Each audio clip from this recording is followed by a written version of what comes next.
Mesdames et Messieurs les ministres, honorables députés, Mesdames et Messieurs les membres du corps diplomatique, en particulier les représentants de la République algérienne démocratique et populaire, terre de combat et de fraternité pour Frantz Fanon. Monsieur le directeur général du Musée des civilisations noires, chers professeurs, chercheurs, artistes, militants, étudiants, élèves, chers invités venus d'Afrique, des Caraïbes, du Maghreb, d'Europe, d'Amérique du Nord et du reste du monde, au nom de son Excellence, Monsieur le Président de la République, Bassirou Diomaye Diakhar Faye, je vous souhaite la bienvenue au Sénégal, terre africaine de dialogue, de dignité et de résistance. Dal leen ak jàmm, bienvenue en paix, en vérité et en mission. Il y a 100 ans, en 1925, naissait à Fort-de-France un enfant auquel nul n'aurait pu prédire un destin si singulier. Frantz Fanon n'a vécu que 36 années, mais 36 années d'une intensité telle que le monde n'a pas encore fini d'en recevoir la secousse. Aujourd'hui, sa pensée demeure intacte, brûlante, indispensable. Non parce qu'elle aurait échappé au temps, mais parce que notre siècle n'a pas encore guéri des blessures qu'il avait surnommées. Non pas parce qu'elle serait figée hors du temps, mais parce que notre monde, lui, n'a pas encore trouvé le remède qu'il appelait. Fanon est ce médecin des âmes, attentif aux blessures intimes, comme aux fractures collectives. Fanon est ce guérisseur des sociétés, qui a vu que le colonialisme n'était pas seulement un rapport politique ou économique, mais une opération chirurgicale sur la psyché humaine. Fanon est une intelligence indomptable, qui a osé nommer les mécanismes de la domination avant que l'histoire ne reconnaisse l'exactitude de son analyse. Sa vie fut brève. Je veux rendre hommage à travers lui, à sa femme, à sa fille et à sa fondation. Sa vie fut brève, mais son œuvre immense. Et si nous sommes rassemblés à Dakar aujourd'hui, c'est parce que Fanon n'est pas seulement un héritage africain, il est une promesse inachevée que notre continent doit assumer et transformer en actes. Vient ensuite cette évidence, qui est que Fanon dialogue avec le Sénégal comme avec toute l'Afrique. Pourquoi donc Dakar? Pourquoi le musée des civilisations noires, ce temple de nos mémoires et de nos futurs?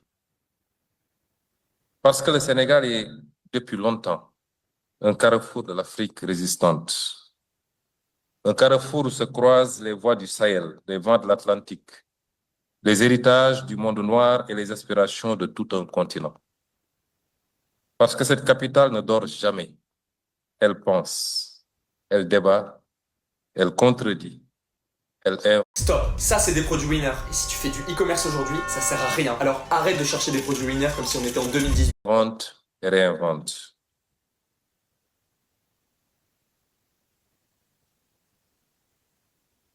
Dakar vit au rythme des grandes conversations africaines. Celles qui bousculent, celles qui libèrent, celles qui ouvrent des horizons que l'on croyait impossibles. Parce qu'après avoir accueilli les festivals mondiaux des arts nègres, après avoir fait vibrer le monde autour de la négritude et des humanités noires, Dakar offre à nouveau son hospitalité aux consciences insurgées, aux imaginaires politiques, aux luttes de dignité.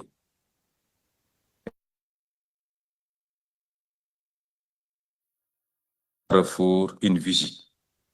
Un lieu où l'Afrique se regarde dans le miroir de son histoire et ose se rêver autrement. Et puis Dakar, ce n'est pas seulement un espace géographique, c'est une mémoire. celle de Cheikh Anta Diop, qui restitua à l'Afrique la grandeur de sa civilisation. Celle d'Alioune Diop et de Présence africaine, qui offrirent au monde une scène pour nos voix longtemps étouffées. Celle de Senghor, Césaire, Damas, mais aussi celle de la jeunesse contemporaine qui, dans les rues de cette ville, continue de réclamer justice, dignité et souveraineté.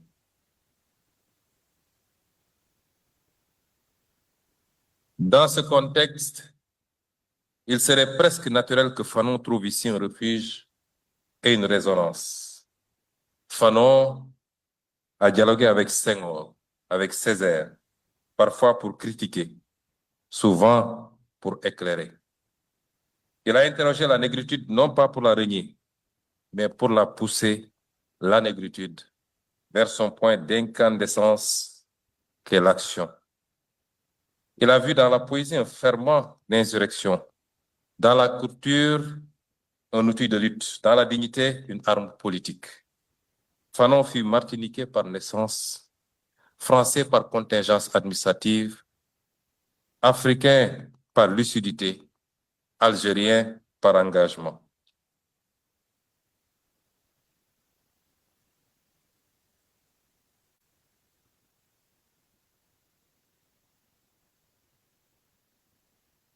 Et enfin, citoyen d'une humanité qu'il voulait reconstruire depuis ses ruines. Sa trajectoire est un archipel, des îles de mémoire reliées par une même quête de liberté. Oui, Fanon s'est fait algérien pour mieux se faire africain. Oui, il a planté son destin dans la terre du Maghreb pour que germe une liberté que l'Afrique entière attendait. Il a compris que l'Algérie n'était pas une périphérie de l'Afrique, mais son front avancé, son foyer de braise, le lieu où se jouait le destin de la décolonisation.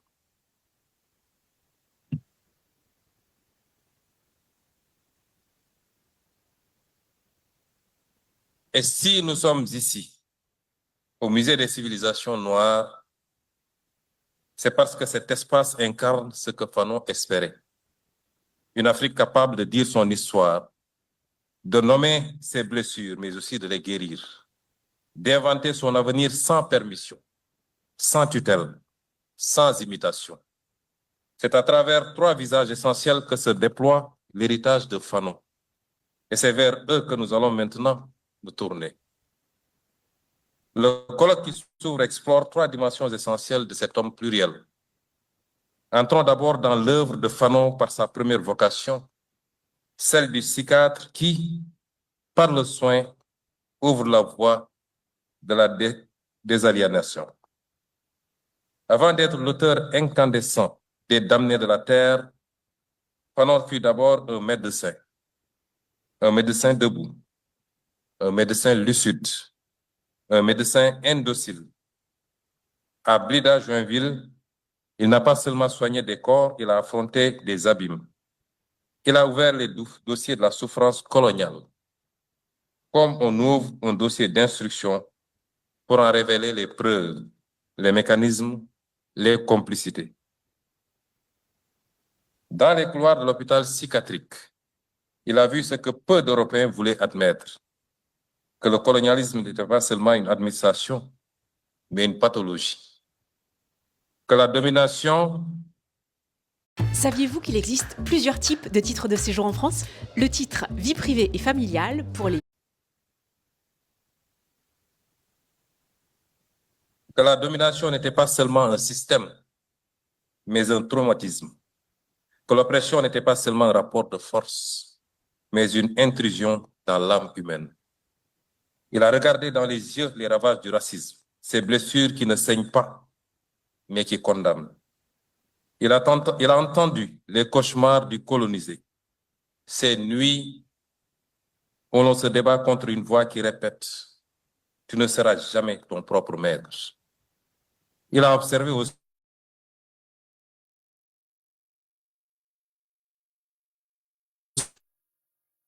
par le sentiment de supériorité qu'il se raconte, incapable de vivre hors de la violence qu'il administre. Fanon l'a compris très tôt. Le colonialisme est une pathologie à double entrée.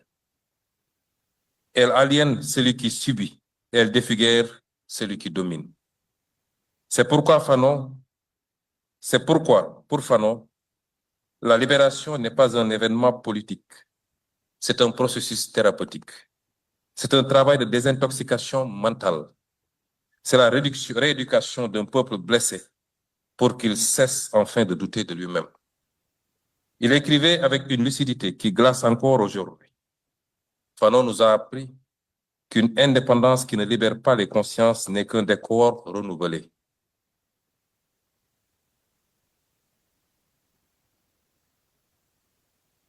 Tant que les structures mentales héritées du colonialisme demeurent, la souveraineté reste inachevée. Et regardons-nous en face, cela n'a jamais été aussi vrai.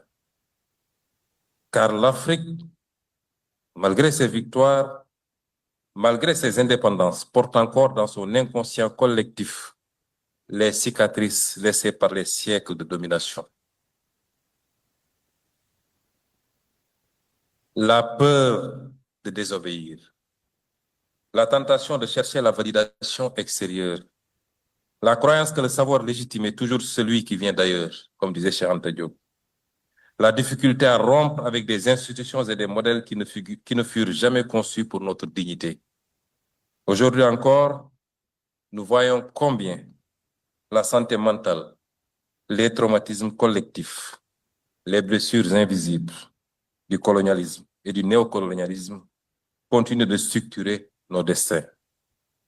On parle souvent d'infrastructures sanitaires, d'hôpitaux, de plateaux techniques, et c'est indispensable, c'est vrai. Mais Fanon nous rappelle une vérité profonde. Un peuple n'avance pas uniquement avec des médicaments, il avance avec une âme guérie. Nous avons hérité de systèmes éducatifs qui dévalorisent nos langues.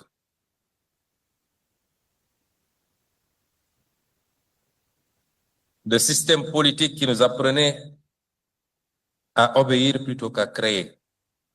De systèmes économiques qui nous conditionnaient à dépendre plutôt qu'à produire. De systèmes symboliques qui nous invitaient à admirer ce que nous ne sommes pas. C'est pourquoi l'Afrique d'aujourd'hui n'a pas seulement besoin d'hôpitaux. Elle a besoin d'un vaste chantier de réparation psychique. Un chantier qui révalorise nos langues, qui honore nos cultures, qui libère nos imaginaires, qui soigne nos mémoires de leur silence forcé et qui permette à chaque Africain, à chaque Africaine, où qu'il vive dans le monde, de devenir un sujet de sa propre histoire. La désaliénation est une politique publique. La désaliénation est un projet national, continental même. Et la désaliénation est une condition de la souveraineté. Et si nous sommes fidèles à Fanon, alors nous devons comprendre que la plus grande bataille de notre époque n'est pas seulement une bataille économique ou institutionnelle. C'est une bataille pour la restauration de notre société collective. Vient le second. D'ici cadre engagé, passons maintenant à Fanon, le politique. Celui qui pense la lutte, la rupture et la souveraineté comme les fondations de l'émancipation. Il a vu, lucide et amer, ce que beaucoup refusaient de voir et d'admettre, que la fin des empires européens n'allait pas automatiquement ouvrir le règne des peuples africains, que l'aube des indépendances pouvait être confisquée par ceux-là même qui se présentaient comme ses architectes. Il a vu la bourgeoisie nationale, cette élite formée dans les écoles coloniales, nourrie aux réflexes du maître, devenir gestionnaire de l'ordre qu'elle prétendait combattre. Il l'a vu signer des accords léonais, reconduire les structures administratives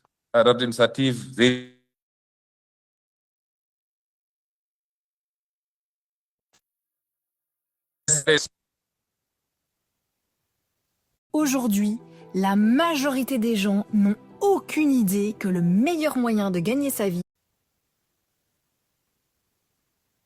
Des hommes nouveaux dans des institutions anciennes. Fanon savait que cela ne suffirait jamais.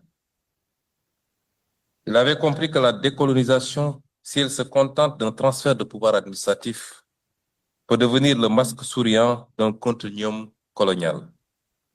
Et que la bourgeoisie nationale, au lieu d'être une force de libération, pouvait devenir ce que Fanon appelait sans détour une classe sans envergure, un relais administratif du colonialisme incapable de donner un souffle à l'indépendance, une classe bavarde, narcissique, imitatrice, fascinée par le confort du colon plus que par la souffrance du peuple.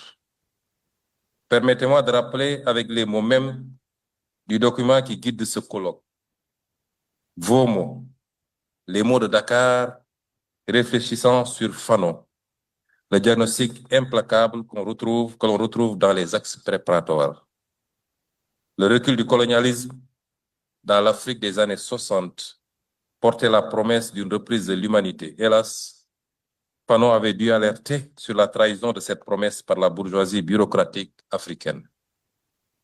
Cette phrase n'est pas une simple observation historique, c'est une alarme que Fanon avait fait retentir et qui continue de résonner aujourd'hui dans les rues de Dakar comme dans toutes les rues des villes africaines.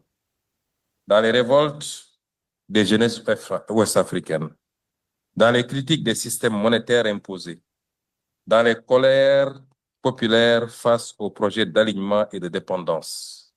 Car oui, il avait raison. L'indépendance politique n'a pas suffi. Elle a ouvert une porte, mais elle n'a pas brisé les murs. Elle a hissé nos drapeaux, mais elle n'a pas libéré nos économies. Elle a donné une existence internationale à nos États, mais elle n'a pas garanti la souveraineté réelle de nos peuples. Les mécanismes de dépendance ont changé de forme, mais pas de nature. Le colon est parti, mais la dette est restée. L'administration coloniale s'est retirée, mais les accords inégaux sont demeurés. Les gouverneurs ont disparu, mais les injonctions des institutions financières internationales ont pris le relais. Les frontières ont été rompues, mais nos monnaies sont restées arrimées. La forme a changé, mais la structure jamais entièrement. C'est pourquoi le combat continue. Si vous avez toujours été sensible aux autres, que l'empathie et la bienveillance vous caractérisent, que vous souhaitez redonner du sens à votre vie, alors vous pourriez être intéressé par la suite. Et si vous pouviez aider les autres à retrouver du sens à leur vie, reprendre confiance en eux, surmonter leur stress ou apaiser leurs relations conflictuelles. Grâce aux principes et aux outils de la Gestalt-thérapie, le thérapeute humaniste aide ses clients à reprendre le contrôle de leur vie et de leurs émotions. Basée sur un ensemble de pratiques reconnues, la Gestalt-thérapie est l'une des psychothérapies les plus répandues du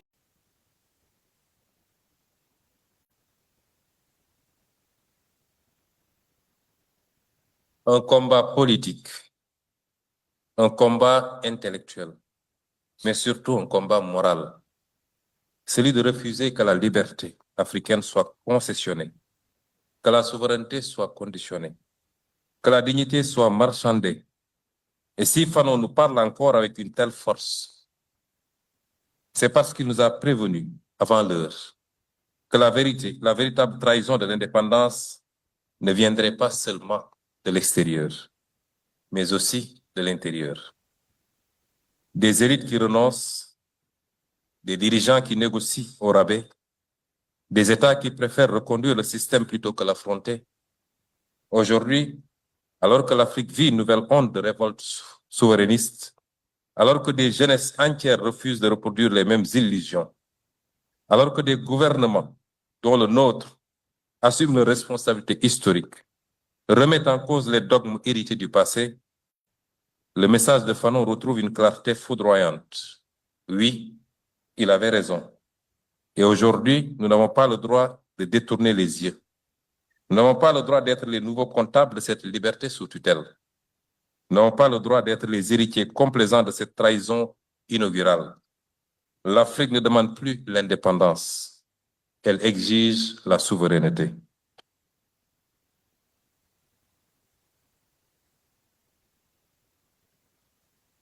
Et cette souveraineté, Fanon nous l'a enseigné. Cette souveraineté n'est pas une proclamation, c'est une rupture.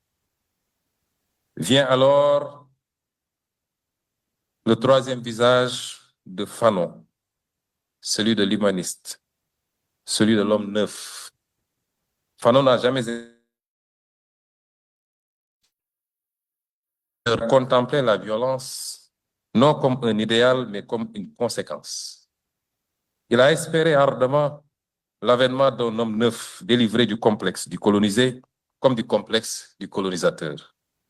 Cet homme nouveau, disait-il, ne se définit ni par la race, ni par la rancœur, ni par la revanche. Il se définit par la liberté retrouvée. Et surtout par cette phrase qui restera le fil conducteur du colloque, que chaque génération doit, dans une relative opacité, découvrir sa mission, l'accomplir ou la trahir. Je le répète, ici pour la jeunesse africaine, vous êtes cette génération qui ne craint plus de regarder le monde en face et de lui répondre par ses propres mots, ses propres outils, ses propres rêves. À ce stade, une question cruciale se pose. Que faire de Fanon en 2025? Et quel appel à l'action cela adresse à nos sociétés? Il n'y a pas de pire trahison que de transformer Fanon en statue. Un Fanon figé, un Fanon de musée, un Fanon inoffensif. Non, Fanon n'est pas un monument. Il est un mandat. Et ce mandat nous oblige. Les axes du colloque le disent clairement. Il nous faut d'abord aborder la lutte pour la dignité. Ce front où se défait l'aliénation et où s'inventent les alternatives décolonisées. Les alternatives décoloniales. Il faut repenser nos langues, nos savoirs, nos imaginaires. Rompre avec la dépendance culturelle et symbolique. Rebâtir des institutions de savoir réellement africaines, réellement libres. Penser le féminisme africain avec un espace d'invention politique, pas comme un emprunt. Réhabiliter nos humanités noires, nos spiritualités, nos esthétiques, nos pensées. Vient ensuite l'analyse des sujets révolutionnaires et des contre-révolutionnaires qui tentent de freiner l'histoire. Fanon nous met face à une question centrale. Quelle force sociale porte aujourd'hui la transformation? La jeunesse, les travailleurs, les agriculteurs, cœur battant de la révolution, selon lui, les diasporas, les mouvements citoyens et surtout, quelle force cherche à maintenir la dépendance? Sa lecture de la bourgeoisie nationale reste, hélas, d'une actualité brûlante. Il nous faut à présent analyser la position de l'Afrique et de sa diaspora dans ce monde en profonde recomposition. Il nous faut à présent analyser cette position. Le colloque nous invite à penser une Afrique qui n'est plus un objet, mais un acteur stratégique. Une Afrique qui s'inscrit dans une configuration internationale où l'hégémonie occidentale vacille, où les BRICS redessinent les alliances, où les puissances se déplacent et où les institutions internationales sont elles-mêmes interrogées par de nouveaux rapports de force. Mais cette réflexion serait incomplète si nous oublions la diaspora africaine, cette 6e région de l'Union africaine. Et c'est peut-être une coïncidence heureuse que son Excellence le Président Bassirou Diomaye Faye ait décidé de consacrer une journée nationale de la diaspora dont la première édition s'est tenue aujourd'hui même. Une diaspora... Stop, ça c'est des produits winners. Si tu fais du commerce aujourd'hui, ça sert à rien. Alors arrête de... Une diaspora qui n'est pas seulement une mémoire ou une communauté affective. C'est une force économique, culturelle et politique. Aujourd'hui, les transferts financiers de la diaspora dépassent largement l'aide publique au développement. Dans plusieurs pays africains, ils irriguent des millions de foyers, financent des projets, soutiennent l'entrepreneuriat local stabilise des économies fragiles. Dans les villes du monde entier, Paris, New York, Johannesburg, Abidjan, Londres et j'en passe, les jeunesses afrodescendantes portent une parole politique nouvelle. Connectée, décomplexée, transnationale, elles se mobilisent contre les violences policières, contre le racisme systématique, contre les discriminations économiques. Elles produisent des savoirs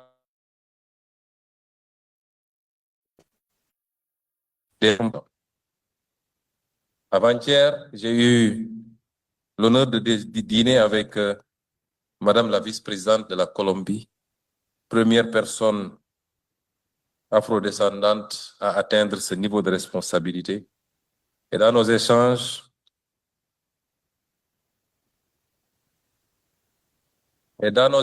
j'ai pu apprécier la profondeur de l'engagement de Madame la vice-présidente sur les questions mémorielles et même sur la question de la réparation. Pour beaucoup d'élites africaines, c'est un crime, voire un péché, de penser ainsi, à fortiori de parler de ces questions. Je voudrais rendre hommage à cette brave dame, malgré les pressions qu'elle subit chez elle, et voire même les menaces.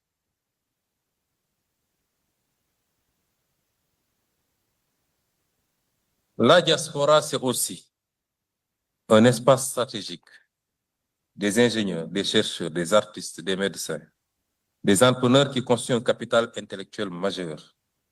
La révolution numérique africaine doit beaucoup à ces femmes et ces hommes installés un peu partout dans le monde, qui réinvestissent leurs compétences dans l'innovation africaine, dans les fintech, les réseaux éducatifs, les plateformes de formation, l'intelligence artificielle et j'en passe. Fanon parlait de la décolonisation totale, pas symbolique, totale. Il savait que la libération ne se joue pas seulement dans les capitales africaines, mais aussi dans les circulations transatlantiques, dans les solidarités diasporiques, dans la capacité des peuples noirs à parler d'une seule voix sur plusieurs continents. Il nous revient d'en tracer les contours monétaires, institutionnels, culturels, stratégiques. Il nous revient de comprendre que la souveraineté africaine se construit à Dakar, certes, mais aussi à Bamako, à Bobo-Dioulasso, à Saint-Louis du Sénégal, à Trinidad, à Atlanta, à Salvador de Bahia, à Londres et à Johannesburg, et partout ailleurs.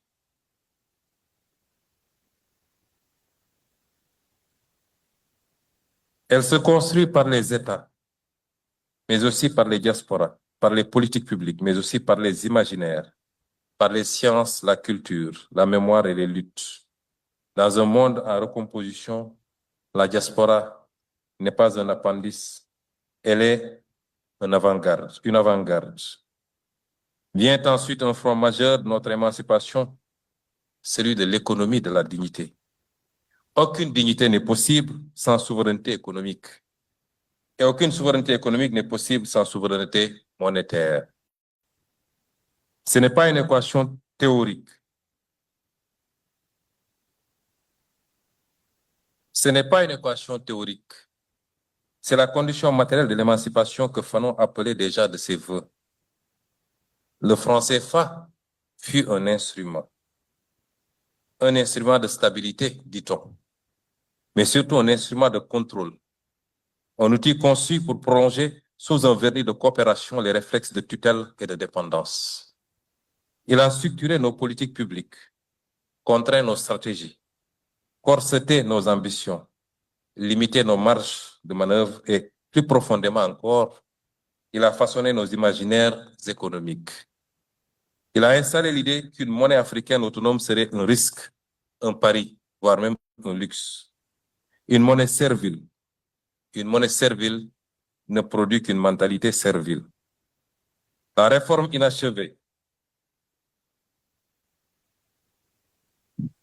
La réforme inachevée de l'éco en est une autre.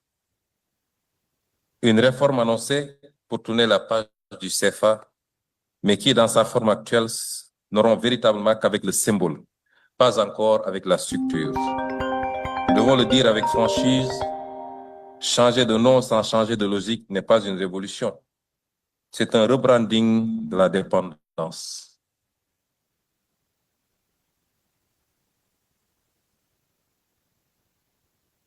La bataille pour la monnaie africaine reste un front majeur.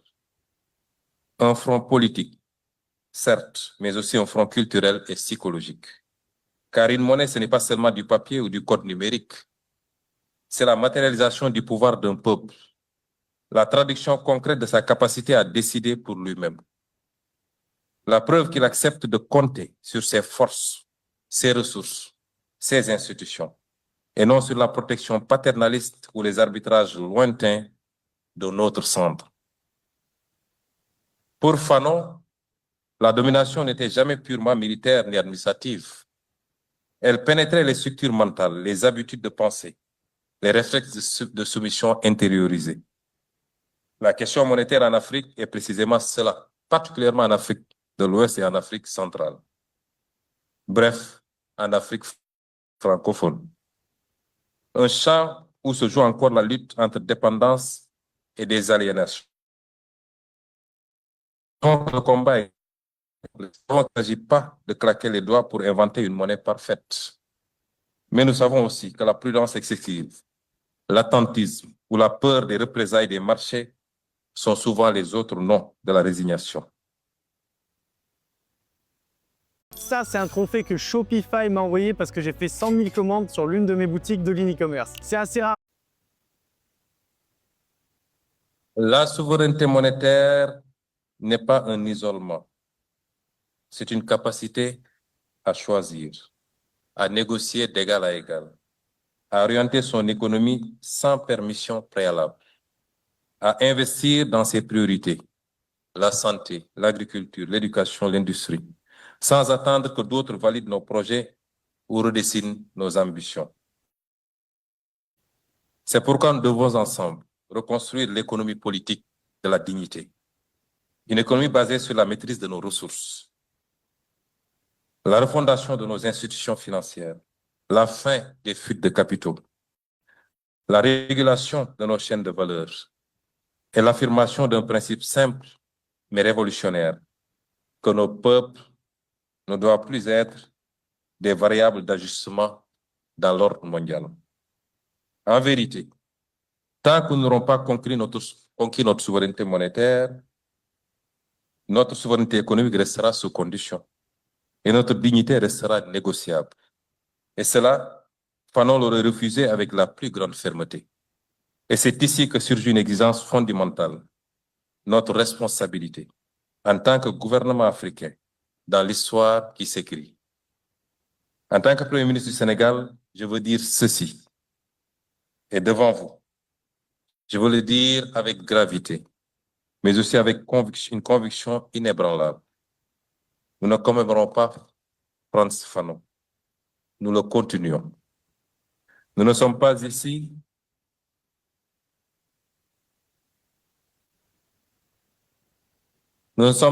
pour déposer des fleurs sur une mémoire figée. Nous sommes ici pour reprendre le flambeau, pour avancer là où il a dû s'arrêter, pour transformer un héritage en action, pour transformer une pensée en politique publique, pour transformer une indignation en institution. Lorsque nous avons refusé les pratiques politiques du passé, les arrangements obscurs, les manipulations institutionnelles, les calculs de cours qui prenaient le pas sur le bien commun, nous avons posé un premier acte fanonien, celui de dire non, enfin, à ce qui défigure l'État et trahit le peuple. Lorsque nous avons révélé la vérité sur les finances publiques, lorsque nous avons mis à nu les passifs cachés, les mensonges comptables, les dettes déguisées, les bilans maquillés, lorsque nous avons entamé le chantier de la réappropriation de nos ressources naturelles et celui de la fin de la prédation de nos ressources financières et budgétaires par les surfacturations et la corruption généralisée, lorsque nous avons refusé la politique du silence et de la façade, nous avons agi dans l'esprit de Frantz Fanon.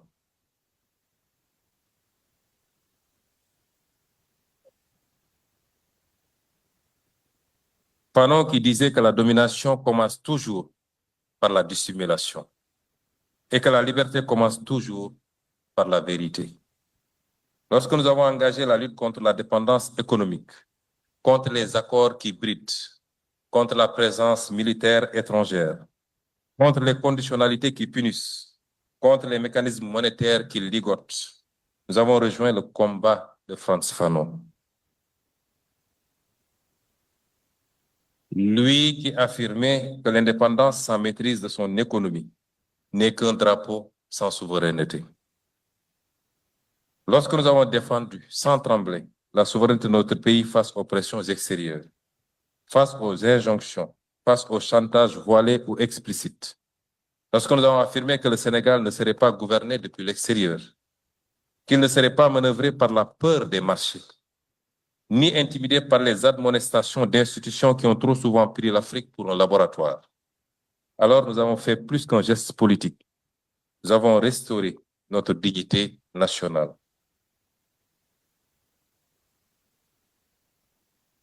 Lorsque nous avons proclamé haut et fort notre droit à choisir nos alliances, nos partenariats, nos stratégies, nos amis et nos horizons. Lorsque nous avons dit que le Sénégal ne serait jamais l'appendice géopolitique de personne, nous avons prolongé le rêve fanonien d'une Afrique qui s'autodétermine, d'un continent qui ne quémande plus, qui ne s'excuse plus, mais qui assume pleinement sa place dans le monde. Oui, dans chacun de ses actes. Nous nous sommes inscrits dans la droite ligne du combat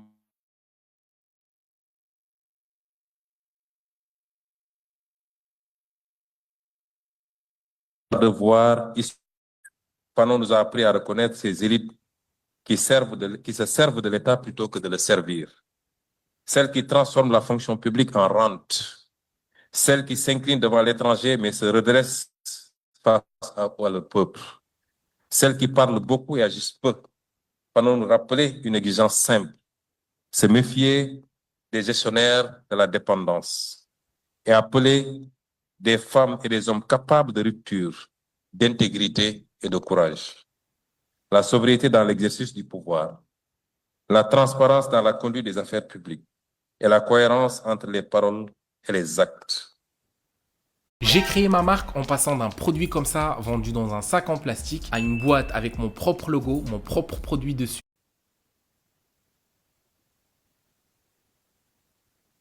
Nous avons choisi ce triptyque simple mais exigeant, le Djoub, le Djoubel et le Djoubbanti, qui signifie droit, droiture et redressement. Droit dans notre rapport au peuple, droiture dans notre rapport à l'État, redressement dans notre rapport à l'histoire. Mais mesdames et messieurs, ce n'est là qu'un commencement. Car la souveraineté n'est jamais un acquis. Elle est un combat quotidien, une conquête lente, un effort sans cesse recommencer.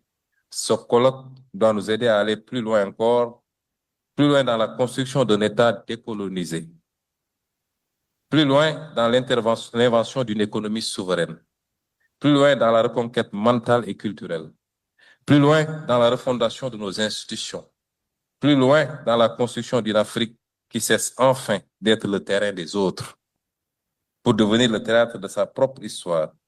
Et si Dakar accueille cette rencontre, c'est parce que Dakar ne veut pas seulement comprendre Fanon.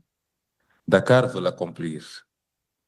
Mesdames et messieurs, le colloque qui s'ouvre n'est pas un séminaire savant. Il est un moment politique, un moment de respiration et d'audace pour l'Afrique. Nous sommes réunis pour poser une question simple. Comment achever ce que Fanon a commencé? En vérité, tant qu'il y aura des peuples humiliés, tant qu'il y aura des damnés de la terre, tant qu'il y aura un vent de domination qui souffle sur notre continent, Fanon restera vivant. Mais tant qu'il y aura une jeunesse debout, tant qu'il y aura des luttes de dignité, tant qu'il y aura un souffle d'espérance dans les rues de Dakar, de Banjul, de Ouagadougou, de Bamako, de Port-au-Prince, alors son rêve d'une humanité nouvelle, libérée de ses chaînes anciennes, restera possible.